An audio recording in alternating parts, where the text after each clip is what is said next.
2012 সালে রাষ্ট্রপতি নির্দেশে সার্চ কমিটির মাধ্যমে গঠন হয় বর্তমান নির্বাচন কমিশন। আর কাজী রকিব উদ্দিনের এই কমিশনের মেয়াদ শেষ হচ্ছে আগামী ফেব্রুয়ারিতে। এই বিষয়টিকে সামনে রেখেই ইসি পুনর্গঠনে সার্চ কমিটি, কমিশনের যোগ্যতা ও গণপ্রতিনিধিত্ব অধ্যাদেশ সংশোধন সহ 13টি প্রস্তাব দিয়েছে বিএনপি চেয়ারপারসন খালেদা জিয়া। যোগ্যতা এবং দায়িত্ব পালনের দৃঢ়তা প্রশ্নাতীত হতে হবে।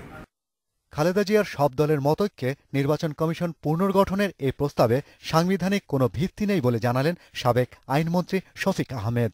পাশাপাশি সর্বজন শ্রদ্ধেয়, নিরপেক্ষ, সৎ ও অভিজ্ঞ ব্যক্তিদের নিয়ে সার্চ কমিটি গঠনের বিষয়টিকেও অবাস্তব মনে করেন তিনি। যে আদেশ দিয়ে এই সার্চ কমিটিটা করেছে, এটা তো কোনোভাবে রাজনৈতিকভাবে প্রমাণিত হওয়ার কোনো কারণ নাই।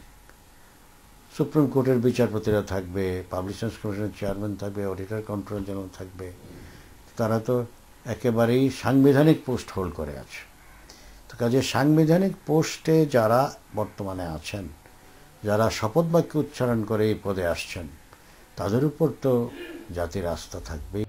তবে বিএনপি প্রধানের প্রস্তাবের পক্ষে সুশাসনের জন্য নাগরিক সংগঠনটির সম্পাদক বদিউল আলম মজুমদার বলছেন, নির্বাচন কমিশন গঠনে কোনো আইন না থাকায় রাজনৈতিক দলের প্রতিনিধিদের সাথে পরামর্শ করে সার্চ কমিটি গঠন করতে পারে রাষ্ট্রপতি। আইনের বিধানাবলী সাপেক্ষে রাষ্ট্রপতি, প্রধান নির্বাচন কমিশনার এবং নির্বাচন কমিশনারদেরকে নিয়োগ দেবে। আইন তো হয় নাই, এখন আইনের অধীনে আইন যদি না হয়, আবারও যদি নিয়োগ হয়, তাহলে আমি না, শুধু অনেক আইনজ্ঞই বলেন যে এটা আদালত পর্যন্ত বাড়াবে। গণপ্রতিনিধিত্ব অধ্যাদেশের সংশোধন চেয়ে বিএনপির দাবি, ভোটের সময় আইনশৃঙ্খলা বাহিনীর পাশাপাশি বিচারিক ক্ষমতা থাকতে হবে সেনাবাহিনীরও।